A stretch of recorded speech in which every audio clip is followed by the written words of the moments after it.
Hello everyone, welcome to genius IAS. आज की class में हम लॉ से रिलेटेड एक इम्पॉर्टेंट कॉन्सेप्ट डिस्कस करने जा रहे हैं।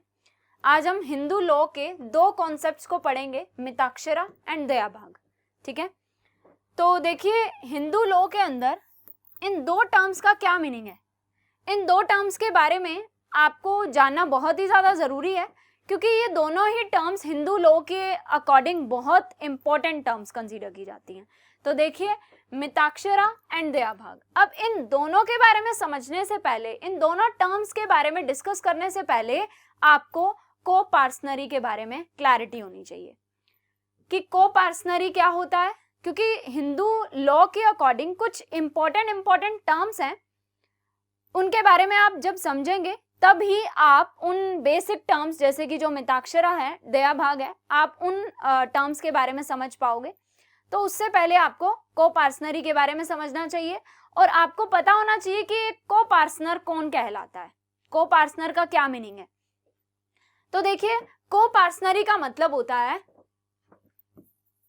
Common right in ancestral property. अब एंसेस्ट्रल प्रॉपर्टी क्या होता है? पूर्वजों की प्रॉपर्टी। ठीक है, कोपार्सनरी एक टर्म है जो कि किस चीज को रिप्रेजेंट करती है कि कुछ लोग हैं जो कि कोपार्सनर कहलाते हैं, यानी कि कुछ पर्सन कोपार्सनर कब कहलाते हैं। कोई पर्सन कोपार्सनर तब कहलाता है जब उस पर्सन का पूर्वजों की प्रॉपर्टी में कॉमन राइट होता है, उसकी कॉमन हिस्सेदारी है। जैसे सभी लोगों की है, वैसे उस पर्सन की भी अगर हिस्सेदारी है पूर्वजों की प्रॉपर्टी में, तो वो पर्सन कोपार्सनर कहलाएगा। ठीक है, तो कोपार्सनरी एक ऐसी टर्म है जो कि क्या रिप्रेजेंट करती है कि a person have a common ownership और common right in the ancestral property. Clear? So co-partnership is a term used in matters related to Hindu succession law. Hindu succession law 1956 जिसकी 2005 में अमेंडमेंट हुई। अब Hindu succession law क्या कहता है? Hindu succession law 1956 के according joint Hindu family के अंदर सभी के सभी जो को-पार्टनर होते हैं उन्हें कॉमन राइट मिलता है एंसेस्ट्रल प्रॉपर्टी में, पूर्वजों की प्रॉपर्टी में। अब जो हिंदू सक्सेशन एक्ट 1956 में जब अमेंडमेंट हुई, जो 2005 वाला हिंदू सक्सेशन लॉ है वो क्या कहता है? इसके अकॉर्डिंग जो डॉटर्स हैं, daughters also have equal right in the ancestral property like son. जैसे कि सन को फादर की प्रॉपर्टी में, अगर फादर है, 3 सन है और एक डॉटर है, तो फादर की प्रॉपर्टी में डॉटर का भी इक्वल राइट है जैसे कि सन का है। अब फादर की प्रॉपर्टी को 3 हिस्सों में नहीं बल्कि 4 पार्ट्स में डिवाइड किया जाएगा, सभी को फादर की प्रॉपर्टी में इक्वल राइट मिलेगा। तो हिंदू सक्सेशन लॉ 2005 के according a daughter can also be a co-partner, ठीक है, इन द एंसेस्ट्रल प्रॉपर्टी, यानी कि डॉटर को भी फादर की प्रॉपर्टी में इक्वल राइट मिलता है जैसे कि सन को मिलता है। क्लियर? आई होप आपको समझ में आ रहा है। तो it refers to a person, co-partner कौन होता है? It refers to a person who has the capacity to assume a legal right in his ancestral property. एक पर्सन जो है वो को-पार्टनर तब कहलाता है जब उस पर्सन का एंसेस्ट्रल प्रॉपर्टी में, यानी कि पूर्वजों की प्रॉपर्टी में, उसका लीगल राइट होता है। ठीक है, अब वो लीगल राइट जो है उसका पूर्वजों की प्रॉपर्टी में, जो उस पर्सन का लीगल राइट है, को-पार्टनर का लीगल राइट है, वो या तो उसके जन्म से ही उसको वो राइट मिलना स्टार्ट हो जाता है, यानी कि वो राइट जो है वो उसका लीगल राइट, यानी कि उसका जो को-पार्टनर बनने का जो राइट है वो या तो बाय बर्थ ही स्टार्ट हो जाता है और या फिर उसके फादर की डेथ के बाद स्टार्ट होता है। ठीक है, क्योंकि फादर की डेथ के बाद जो प्रॉपर्टी है फादर की वो उनके बच्चों में ही डिस्ट्रीब्यूट होती है ना। ठीक है, बच्चों में ही उसका बंटवारा होता है ना। तो यानी कि एक पर्सन जो है वो को-पार्टनर बन सकता है एक पर्सन जो है वो को पार्टनर तब होता है जब उसका एंसेस्ट्रल प्रॉपर्टी में लीगल राइट होता है। अब वो लीगल राइट या तो बाय बर्थ ही स्टार्ट हो जाता है और या फिर फादर की डेथ के बाद, either by birth or after the father's death. ठीक है, अब जब एक पर्सन का जो को पार्टनर बनने का राइट है, यानी कि एक पर्सन को फादर की प्रॉपर्टी में जो लीगल राइट मिल रहा है, वो अगर बाय बर्थ ही उसे लीगल राइट मिल रहा है तो इसे हम मिताक्षरा लॉ बोलते हैं, जिसके बारे में अभी हम पढ़ने वाले हैं। और जब एक पर्सन को अपने फादर की प्रॉपर्टी में एंसेस्ट्रल प्रॉपर्टी में जो लीगल राइट है वो फादर की डेथ के बाद मिलना स्टार्ट होता है, तो उसे ये चीज जो होती है ये दया भागा लॉ के अंडर काउंट होती है। ठीक है, तो ये जो दोनों कॉन्सेप्ट्स हैं हिंदू लॉ से रिलेटेड, वो ये दोनों ही कॉन्सेप्ट जो है ये को पार्टनरी टर्म पर डिपेंड है। तो को पार्टनरी एक टर्म जो कि किस चीज को इंडिकेट करती है कि एक पर्सन जो है वो को पार्टनर तब कहलाता है जब उसका एंसेस्ट्रल प्रॉपर्टी में लीगल राइट होता है, either that legal right starts either by birth or after his father's death. Clear. और जो ये हिंदू सक्सेशन लॉ है, हिंदू सक्सेशन लॉ के अकॉर्डिंग, अब हिंदू सक्सेशन लॉ के अकॉर्डिंग ही ये बताया गया है कि एक जो को पार्टनर है उसको फादर की प्रॉपर्टी में लीगल राइट मिल जाता है। तो हिंदू सक्सेशन लॉ में ही यही बताया गया है कि जॉइंट हिंदू फैमिली के जितने भी मेंबर्स हैं वो सभी को पार्टनर कहलाते हैं, चाहे उनमें डॉटर ही क्यों ना हो। अब जो हिंदू सक्सेशन लॉ 2005 में जो अमेंडमेंट हुई है उसके according daughter can also be a co-partner, means daughter also have a legal right in the ancestral property और फादर्स प्रॉपर्टी। ठीक है, चलिए आई होप आपको ये टर्म क्लियर है। अब हम बात करते हैं मिताक्षरा लॉ एंड दया भाग लॉ के बारे में। मिताक्षरा लॉ की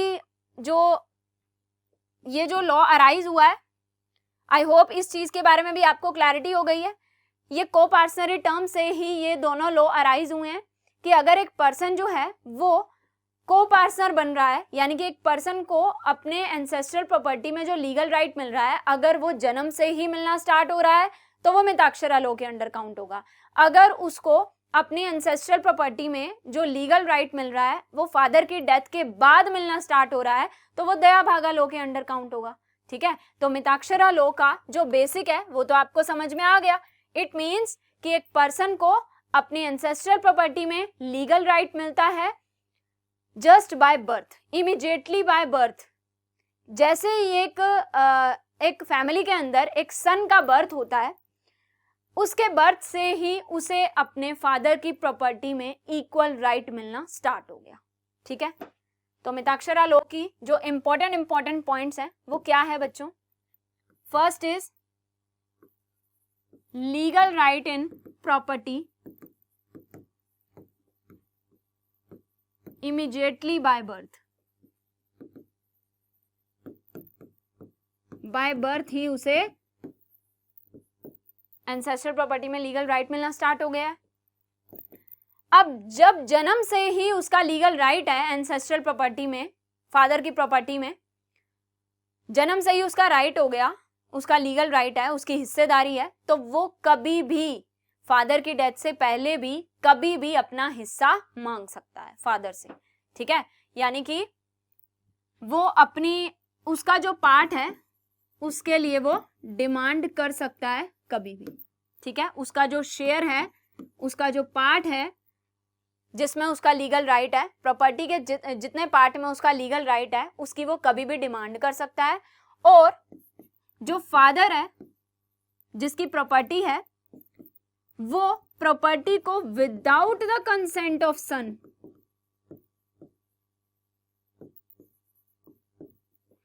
सेल नहीं कर सकता। ठीक है, इस मिताक्षरा लॉ के अकॉर्डिंग एक सन जो है उसे बाय बर्थ ही एंसेस्ट्रल प्रॉपर्टी में लीगल राइट मिल जाता है। ठीक है, यानी कि एक सन का जब बर्थ हुआ इमीडिएटली बाय बर्थ उसे फादर की प्रॉपर्टी में इक्वल हिस्सा मिल गया। अब जब उसकी हिस्सेदारी बर्थ से ही हो गई तो वो किसी भी समय कभी भी अपना हिस्सा मांग सकता है। फादर की प्रॉपर्टी में जो उसका हिस्सा है, जो उसका शेयर है, वो उसे कभी भी डिमांड कर सकता है। और क्योंकि अब अगर एक फादर के 2 सन हैं तो उन दोनों सन का ही मिताक्षरा लॉ के अकॉर्डिंग बाय बर्थ ही फादर की प्रॉपर्टी में इक्वल राइट है, तो वो दोनों सन कभी भी अपने अपने हिस्से के लिए डिमांड कर सकते हैं और फादर जो है वो without the consent of their son property को कभी सेल नहीं कर सकता, क्योंकि अब फादर की प्रॉपर्टी में दोनों सन का भी इक्वल राइट है। इसीलिए वो सन की कंसेंट के बिना, क्योंकि अब उनकी भी इक्वल हिस्सेदारी है जैसे फादर की है, ठीक है, तो वो फादर जो है वो उनकी कंसेंट के बिना कभी भी प्रॉपर्टी को सेल नहीं कर सकता। क्लियर? आई होप आपको समझ में आ रहा है। अब मिताक्षरा लॉ के अंडर जनरली डॉटर्स को फादर की प्रॉपर्टी में इक्वल राइट नहीं मिलता था, लेकिन हिंदू सक्सेशन लॉ में जब 2005 में अमेंडमेंट हुई तो उसके अकॉर्डिंग डॉटर्स को भी फादर की प्रॉपर्टी में इक्वल राइट मिलता है। ठीक है, अब जो यानी कि बाय बर्थ ही डॉटर्स का भी फादर की प्रॉपर्टी में इक्वल राइट होता है और फादर जो है वो डॉटर की कंसेंट के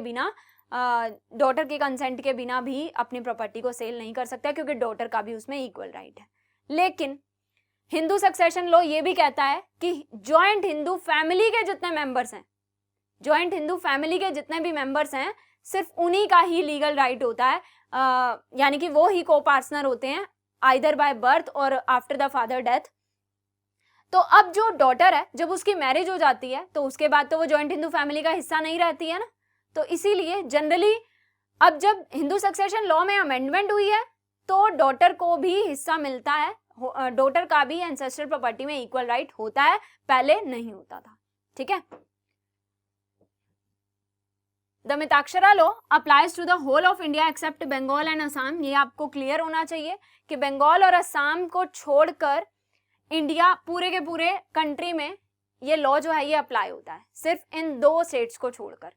ठीक है, then under this law the son acquire by birth interest in the ancestral property. सबसे important point related to this law यही है कि इसमें एक सन को एंसेस्ट्रल प्रॉपर्टी में, पूर्वजों की प्रॉपर्टी में बाय बर्थ ही लीगल राइट मिल जाता है। इसी वजह से वो कभी भी प्रॉपर्टी का शेयर लेने के लिए डिमांड कर सकता है और फादर उसकी कंसेंट के बिना कभी भी प्रॉपर्टी को सेल करने का डिसीजन नहीं ले सकता। Ancestral property under Mitakshara law thus devolves on the death of a co-partner by survivorship. यानी कि अब जो एंसेस्ट्रल प्रॉपर्टी है, यानी कि पूर्वजों की प्रॉपर्टी है, उसमें बाय बर्थ से ही, यानी कि जन्म से ही एक पर्सन का, एक सन का राइट है, तो यानी कि ये सर्वाइवरशिप पर ज्यादा फोकस करता है। यानी कि जैसे ही एक पर्सन की सर्वाइवल स्टार्ट होती है, सर्वाइवल से ही उस पर्सन का लीगल राइट हो जाता है एंसेस्ट्रल प्रॉपर्टी में। यानी कि सर्वाइवल से ही एक पर्सन जो है वो क्या हो जाता है, सर्वाइवल से ही, जैसे ही उसकी सर्वाइवल स्टार्ट होती है तभी ही वो हिस्सेदार बन जाता है फादर की प्रॉपर्टी में। और फादर की प्रॉपर्टी की जो डिवोल्यूशन है, आपको यहां पर बोला गया है ना, the property thus devolves on the death of a co-partner by survivorship. यानी कि फादर के सर्वाइवल के दौरान भी प्रॉपर्टी का बंटवारा हो सकता है। डिवॉल्व्स मींस बंटवारा।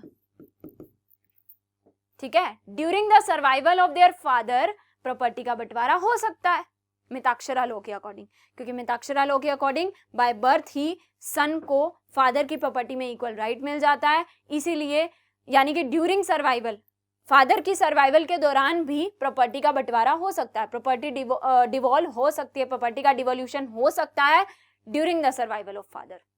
ठीक है, और जैसे ही एक पर्सन की सर्वाइवल स्टार्ट होती है तभी से ही उसका एंसेस्ट्रल प्रॉपर्टी में लीगल राइट हो जाता है।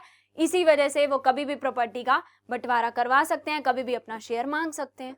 तो यानी कि फादर की सर्वाइवल के दौरान भी प्रॉपर्टी डिवॉल्व हो सकती है।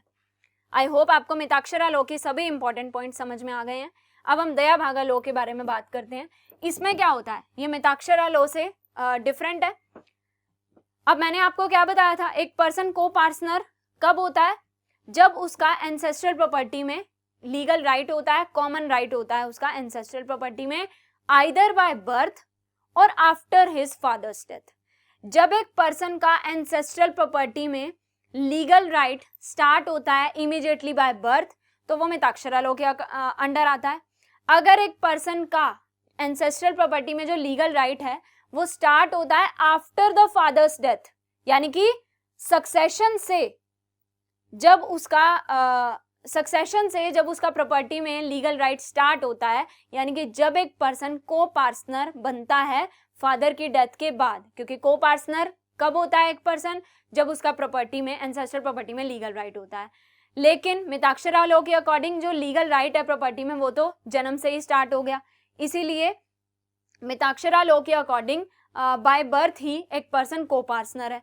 लेकिन दया भागा लॉ के अकॉर्डिंग एक पर्सन की जो को पार्टनरी है, यानी कि एक पर्सन को पार्टनर कब बनेगा, एक पर्सन का एंसेस्ट्रल प्रॉपर्टी में लीगल राइट कब स्टार्ट होगा, फादर की डेथ के बाद। यानी कि दया भागा लॉ के अकॉर्डिंग एक पर्सन जो है वो को पार्टनर कब बनता है, फादर की डेथ के बाद।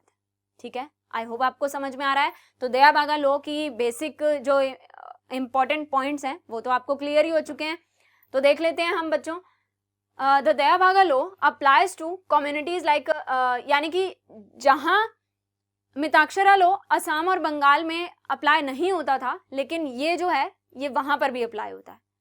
ठीक है, ये जो है ये हर जगह पर अप्लाई होता है, पूरे वर्ल्ड के हर पार्ट में अप्लाई होता है। ठीक है, असम और बंगाल में भी ये अप्लाई होता है दया भागा लॉ। इस लॉ के according the son does not acquire any right by birth. एक पर्सन को फादर की प्रॉपर्टी में जन्म से ही लीगल राइट नहीं मिलता। जो को पार्टनर है,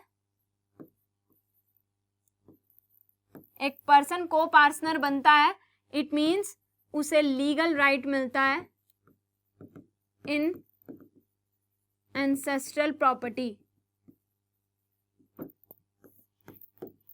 बाय बर्थ अगर लीगल राइट मिल रहा है तो आपने याद रखना है that is Mitakshara law. After father's death अगर उसे लीगल राइट मिल रहा है,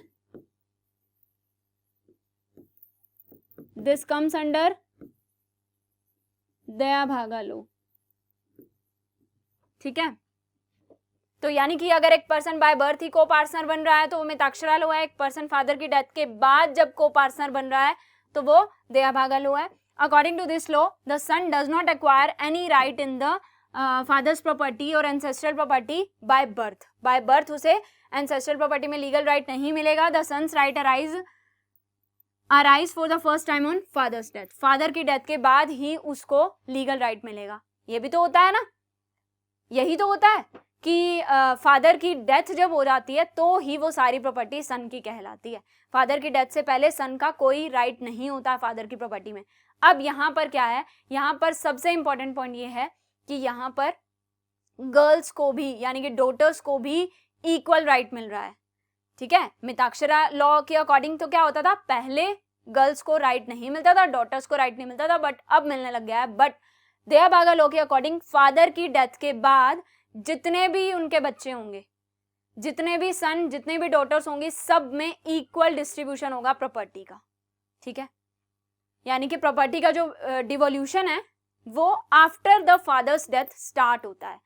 मिताक्षरा लॉ में क्या होता था, during the survival of father property का डिवोल्यूशन हो सकता था, प्रॉपर्टी का बंटवारा हो सकता था, क्योंकि बच्चों का जो लीगल राइट है एंसेस्ट्रल प्रॉपर्टी में वो बाय बर्थ ही स्टार्ट हो रहा है। लेकिन यहाँ पर प्रॉपर्टी का बंटवारा फादर की डेथ के बाद होता है, क्योंकि यहाँ पर जितने भी बच्चे हैं वो को पार्टनर कब बन रहे हैं, आफ्टर फादर्स डेथ। क्लियर? और properties thus devolve by inheritance and not by survivorship. I hope आपको ये पॉइंट अब क्लियर हो रहा है कि फादर की सर्वाइवल के दौरान प्रॉपर्टी का डिवोल्यूशन नहीं हो सकता, और इवन फादर जो है वो अपने बच्चों से कंसेंट लिए बिना भी प्रॉपर्टी को सेल कर सकता है, क्योंकि जब तक फादर सरवाइव कर रहा है, जब तक फादर की डेथ नहीं होती है, तब तक फादर का ही पूरी प्रॉपर्टी में ओनरशिप है। किसी भी बच्चे की कोई ओनरशिप नहीं है, कोई उनका शेयर नहीं है। इसीलिए फादर जो है वो ड्यूरिंग देयर सर्वाइवल प्रॉपर्टी को अगर सेल करना चाहते हैं तो उन्हें बच्चों की कंसेंट लेने की नीड नहीं है। ठीक है, अकॉर्डिंग टू दिस लॉ। लेकिन मिताक्षरा में ऐसा नहीं होता था, वहां पर तो बाय बर्थ ही बच्चों को फादर की प्रॉपर्टी में राइट मिल रहा है, इसलिए फादर को अगर प्रॉपर्टी सेल करनी है तो बच्चों से पहले कंसेंट लेनी होती है। ठीक है, ऑल प्रॉपर्टीज। अब यहाँ पर प्रॉपर्टी का डिवोल्यूशन, प्रॉपर्टी का बंटवारा कब हो सकता है, बाय इनहेरिटेंस, यानी कि फादर की डेथ के बाद जब इनहेरिटेंस में जब उन्हें वो प्रॉपर्टी मिलेगी, बच्चों को मिलेगी, तो सभी बच्चों में इंक्लूडिंग डॉटर, सभी बच्चों में इक्वल डिस्ट्रीब्यूशन हो जाएगा प्रॉपर्टी का, ठीक है। तो प्रॉपर्टी जो है वो डिवॉल्व होती है by inheritance and not by survivorship. Property father की सर्वाइवल के दौरान प्रॉपर्टी का डिवोल्यूशन नहीं हो सकता, प्रॉपर्टी का बंटवारा नहीं हो सकता, फादर की डेथ के बाद ही प्रॉपर्टी का बंटवारा होता है। Then under this school of law the co-partner is formed only on the death of father. I hope आपको ये कॉन्सेप्ट अब क्लियर हो गया है। मैंने आपको क्या बताया कि को-पार्टनरी जो है वो दया-भागा लॉ के अकॉर्डिंग एक पर्सन को एंसेस्ट्रल प्रॉपर्टी में लीगल राइट मिलता है आफ्टर फादर्स डेथ, यानी कि एक पर्सन जो है वो को-पार्टनर कब बनता है इस लॉ के according? After the death of father, ठीक है। Under this school of law the copartner is formed only on the death of father. Female can also be a copartner, यानी कि फादर की डेथ के बाद अगर जितने भी उनके बच्चे हैं उन सभी में इक्वल डिस्ट्रीब्यूशन होता है प्रॉपर्टी का। Dayabhaga law thus recognises only devolution by succession and it does not recognise devolution by survivorship. Devolution का मतलब होता है प्रॉपर्टी का बंटवारा, यानी कि इस लॉ के अकॉर्डिंग प्रॉपर्टी का बंटवारा जो है वो फादर की डेथ के बाद जब बच्चों को प्रॉपर्टी जो है वो सक्सेशन में इनहेरिटेंस में मिलती है तब प्रॉपर्टी का बंटवारा होता है। During the survival of father, यानी कि बिफोर फादर्स डेथ प्रॉपर्टी का बंटवारा नहीं हो सकता, और ड्यूरिंग सर्वाइवल फादर अगर प्रॉपर्टी को सेल करना चाहता है तो उसे बच्चों की कंसेंट लेने की नीड भी नहीं है, जो कि मिताक्षरा लॉ में होता है। आई होप आपको मिताक्षरा लॉ, दया भाग लॉ दोनों आपको क्लियर है, दोनों में आपको डिफरेंस समझ में आ रहा है। अब हम इन दोनों के बारे में समझ चुके हैं, को-पार्टनरी के बारे में हमें क्लैरिटी हो चुकी है। अब हम इन दोनों के बीच में डिफरेंस देख लेते हैं ताकि आपको इन दोनों टर्म्स के बारे में और ज्यादा डिटेल में क्लैरिटी हो जाए। तो देखिए मिताक्षरा एंड दया भागा के बीच में क्या डिफरेंस है। First is copartner is a birth right. Mitakshara law के अंडर को-पार्टनरी जो होता है वो बर्थ राइट होता है, ये तो आप समझ चुके हैं। मिताक्षरा लॉ के अकॉर्डिंग एक पर्सन को को-पार्टनर बना दिया जाता है, यानी कि एक पर्सन को पूर्वजों की प्रॉपर्टी में लीगल राइट मिल जाता है immediately by birth under Mitakshara law, ठीक है। तो मिताक्षरा लॉ के अकॉर्डिंग को-पार्टनरी जो है वो एक पर्सन का बर्थ राइट है, ठीक है, समझ गए हम। दया भागा के अकॉर्डिंग नो बर्थ राइट, इसमें ऐसा कुछ भी नहीं होता। दया भागा लॉ के अकॉर्डिंग एक पर्सन को पार्टनर बनाया जाता है फादर की डेथ के बाद। During the survival of father पूरी की पूरी प्रॉपर्टी पर फादर की ओनरशिप है। After father's death the property will be distributed to all children, ठीक है, जितने भी उनके बच्चे हैं सभी में प्रॉपर्टी डिस्ट्रीब्यूट हो जाती है, यानी कि प्रॉपर्टी का डिवोल्यूशन आफ्टर फादर्स डेथ होता है। तो दया भागा के अकॉर्डिंग कोई बर्थ राइट नहीं है। Copartnery is effective after father's death. Copartnery means legal right in ancestral property,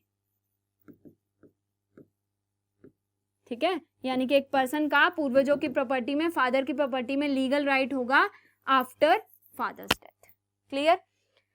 next point is equal right over ancestral property. Mitakshara के अंडर क्या होता है? इक्वल राइट होता है over ancestral property of father son, यानी कि स्टार्टिंग से ही, सन की बर्थ से ही फादर सन दोनों का ही एंसेस्ट्रल प्रॉपर्टी में इक्वल राइट है। ऐसा नहीं है कि फादर की प्रॉपर्टी है और सन अभी छोटा है तो उसका कोई राइट नहीं है प्रॉपर्टी में, ऐसा नहीं है।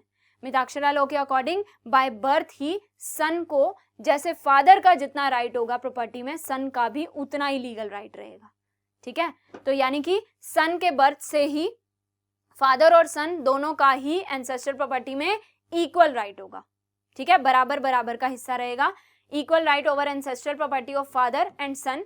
दया भागा लॉ के according father remains the owner of the property. Father ही हमेशा प्रॉपर्टी का ओनर रहेंगे। फादर की डेथ के बाद बच्चों को सक्सेशन से, इनहेरिटेंस से वो प्रॉपर्टी मिल जाएगी and that property will be distributed in all the children in equal manner, ठीक है। तो father remains the owner of the property. जब तक फादर की सर्वाइवल है तब तक फादर ही प्रॉपर्टी के ओनर रहेंगे। After his death the son daughter can get the ownership of the property. Father की डेथ के बाद मैंने आपको बताया ना, बच्चों में वो प्रॉपर्टी डिस्ट्रीब्यूट हो जाती है, यानी कि फादर की डेथ के बाद सन और डॉटर जितने भी उनके बच्चे हैं सभी में प्रॉपर्टी इक्वली डिस्ट्रीब्यूट हो जाती है। The third point is Mitakshara law के under father can't sell the ancestral property without contracting son. Mitakshara law में आपको मैंने क्या बताया कि बर्थ से ही सन का फादर की प्रॉपर्टी में इक्वल राइट है, ठीक है, बर्थ से ही सन का फादर की प्रॉपर्टी में इक्वल राइट है, यानी कि जैसे ही सन का बर्थ होता है तो फादर और सन में प्रॉपर्टी बराबर बराबर डिवाइड हो जाती है। तो यानी कि अगर फादर प्रॉपर्टी को सेल करना चाहता है तो सन की कंसेंट के बिना, सन को बताए बिना वो प्रॉपर्टी को सेल नहीं कर सकता है, ठीक है। बट दया भागा के अंडर जब तक फादर की सर्वाइवल है तब तक प्रॉपर्टी पर पूरी की पूरी ओनरशिप फादर की ही है, सन की तो कबराइज होगी फादर की डेथ के बाद, ठीक है। तो यानी कि दया भागा लॉ के अकॉर्डिंग हम क्या कह सकते हैं कि फादर को अगर प्रॉपर्टी सेल करनी है ड्यूरिंग हिज सर्वाइवल तो उसे सन की कंसेंट लेने की जरूरत नहीं है, because during survival of father son का प्रॉपर्टी में कोई राइट नहीं है, ठीक है। So father can sell the ancestral property without contacting son under this law. Then next point is Mitakshara law के under an adult son can demand partition during his father's lifetime, यानी कि हमने पढ़ा ना मिताक्षरा लॉ के under property का devolution, property का जो बंटवारा है वो ड्यूरिंग फादर सर्वाइवल हो सकता है, क्योंकि बाय बर्थ ही बच्चों को प्रॉपर्टी में इक्वल राइट मिल रहा है ना, तो फादर की सर्वाइवल के दौरान प्रॉपर्टी का बंटवारा हो सकता है। कोई भी सन फादर से अपनी प्रॉपर्टी का हिस्सा जो है वो मांग सकता है during father's lifetime, during father's survival. तो an adult son can demand partition during his father's lifetime. But यहाँ पर जब तक फादर की सर्वाइवल है तब तक बच्चों का तो प्रॉपर्टी में कोई हिस्सा नहीं है, सारी की सारी ओनरशिप फादर की ही है, इसीलिए ड्यूरिंग फादर सर्वाइवल बच्चे प्रॉपर्टी का हिस्सा जो है वो फादर से नहीं मांग सकते। An adult son can't demand partition during his father's lifetime. Clear? Next point is Mitakshara law के under all the members of joint Hindu family enjoy coparcenary right during his father's lifetime, कि जब father की survival के दौरान भी जितने भी उनके बच्चे हैं सभी को पार्टनर बन जाते हैं, क्योंकि हमने क्या पढ़ा मिताक्षरा लॉ के अकॉर्डिंग एक पर्सन को बाय बर्थ ही प्रॉपर्टी में लीगल राइट मिल जाता है, यानी कि एक पर्सन जितने भी बच्चे हैं उन सभी को बाय बर्थ ही को पार्टनर बना दिया जाता है, क्योंकि मिताक्षरा लॉ के अंडर को पार्टनरी जो है वो बर्थ राइट है, को पार्टनरी इज अ बर्थ राइट। इसीलिए फादर की सर्वाइवल के दौरान जितने भी उनके बच्चे हैं वो सभी को पार्टनर बन जाते हैं, ठीक है। All the members of joint family enjoy copartnery right during his father's lifetime, but Dayabhaga के under when the father is alive, जब तक फादर अलाइव है, जब तक फादर की सर्वाइवल है, the son do not have a copartnery right, सन को partner नहीं बनता। हमने पढ़ा है ना कि दया भागा लॉ के अंडर एक सन को फादर की या फिर एंसेस्ट्रल प्रॉपर्टी में लीगल राइट कब मिलता है, एक सन जो है वो को पार्टनर कब बनता है, आफ्टर हिज फादर्स डेथ, ठीक है। तो इसीलिए हम क्या कह सकते हैं, जब तक फादर अलाइव है तब तक सन को कोई राइट नहीं है, कोई लीगल राइट नहीं है एंसेस्ट्रल प्रॉपर्टी में, यानी कि सन जो है वो को पार्टनर नहीं बन सकता during his father survival, but acquire legal right in the ancestral property or acquire the right to become a co-partner on the death of a father, ठीक है। उसकी फादर के डेथ के बाद ही वो को-पार्टनर बन सकता है, वो एंसेस्ट्रल प्रॉपर्टी में लीगल राइट ऑब्टेन कर सकता है। Next point is Mitakshara law के under Mitakshara school the property devolves in two ways, survivorship and succession. Obviously Mitakshara law के under during his father's survival property का डिवोल्यूशन, प्रॉपर्टी का बंटवारा हो सकता है, तो फादर की सर्वाइवल के दौरान भी प्रॉपर्टी का बंटवारा हो सकता है, और फादर की डेथ के बाद जब उन्हें एज अ सक्सेशन अगर प्रॉपर्टी मिलती है तो भी प्रॉपर्टी का बंटवारा हो सकता है। बट दया भागा के अंडर कोई no living Hindu has got any heir, यानी कि फादर जो है वो ड्यूरिंग हिज सर्वाइवल प्रॉपर्टी किसी के नाम नहीं कर सकता, यानी कि उसका कोई लीगल हायर नहीं हो सकता, कोई भी लीगल हेयर नहीं वो बना सकता ड्यूरिंग हिज सर्वाइवल। ऐसा नहीं कि अगर ड्यूरिंग हिज सर्वाइवल फादर ये कह दे कि मेरी सारी की सारी प्रॉपर्टी जो है वो इस पर्सन के नेम है, ऐसा नहीं हो सकता, ठीक है। ड्यूरिंग हिज सर्वाइवल वो अपनी प्रॉपर्टी का बंटवारा नहीं करवा सकता, उसकी डेथ के बाद प्रॉपर्टी ऑटोमेटिकली सभी बच्चों के बीच में इक्वली डिस्ट्रीब्यूट हो जाएगी, ठीक है। Under it no living Hindu has got any heir, legal heir नहीं हो सकता उसका, succession opens after his death. यहाँ पर तो ड्यूरिंग फादर सर्वाइवल क्या है, प्रॉपर्टी का बंटवारा कर रहा है फादर, ठीक है। लेकिन यहाँ पर ड्यूरिंग फादर सर्वाइवल प्रॉपर्टी का बंटवारा नहीं हो सकता। Succession opens after his death, survivorship is not recognised, इसमें सर्वाइवरशिप रिकॉग्नाइज नहीं है, यानी कि ड्यूरिंग फादर सर्वाइवल प्रॉपर्टी का डिवोल्यूशन इसमें बिल्कुल भी पॉसिबल नहीं है, ठीक है। Next and last point of difference between Mitakshara law and Dayabhaga law is one can't transfer his share to third party. इसमें क्या होता है, एक पर्सन अपना शेयर थर्ड पार्टी को ट्रांसफर नहीं कर सकता, क्योंकि एक पर्सन जो है वो बाय बर्थ ही को पार्टनर बन जाता है। एक पर्सन को बाय बर्थ ही एंसेस्ट्रल प्रॉपर्टी में लीगल राइट मिल जाता है, तो वो अपना शेयर किसी थर्ड पार्टी को ट्रांसफर नहीं कर सकता। दयाभागा लॉ के अंडर एक पर्सन अपना शेयर जो है वो ट्रांसफर कर सकता है, ठीक है। यानी कि फादर की डेथ के बाद जो उसे शेयर मिलता है एंसेस्ट्रल प्रॉपर्टी में, वो किसी अदर पर्सन को भी ट्रांसफर कर सकता है, ठीक है। दयाभागा लॉ के अकॉर्डिंग कर सकता है, लेकिन मिताक्षरा लॉ के अकॉर्डिंग वो अपना शेयर किसी भी थर्ड पार्टी को ट्रांसफर नहीं कर सकता, क्योंकि इमीडिएटली बाय बर्थ ही उसका राइट चलता आ रहा है, तो आगे वो अपना शेयर किसी को ट्रांसफर नहीं कर सकेगा। लेकिन यहाँ पर फादर की डेथ के बाद अगर उसे कोई शेयर मिला है तो वो इमीडिएटली किसी अदर को भी ट्रांसफर कर सकता है। क्लियर? आई होप आपको Mitakshara law and Dayabhaga law के बीच में जो हमने डिफरेंस के अलग अलग पॉइंट्स डिस्कस किए, ये सभी पॉइंट्स आपको क्लियर हैं। एंड आई होप इन सभी पॉइंट्स को डिस्कस करने के बाद आप इन दोनों के बारे में और ज़्यादा अच्छे से क्लियर हो चुके हैं, और ज़्यादा अच्छे से आपको इन दोनों टर्म्स के बारे में क्लैरिटी हो गई है, इन दोनों के डिफरेंस को आप समझ पा रहे हैं, ठीक है। तो बच्चों, आई होप आपको ये टॉपिक क्लियर है। हिंदू लॉ की जो 2 इम्पॉर्टेंट टर्म्स थी, आई होप ये क्लियर है। So this was all about Mitakshara law and Dayabhaga law. इसी तरीके के लॉ से जुड़े हुए जितने भी इम्पॉर्टेंट कॉन्सेप्ट्स हैं उनको हम ऑनगोइंग लेक्चर्स में डिस्कस करते रहेंगे। Till then, stay connected, keep watching. Thank you so much.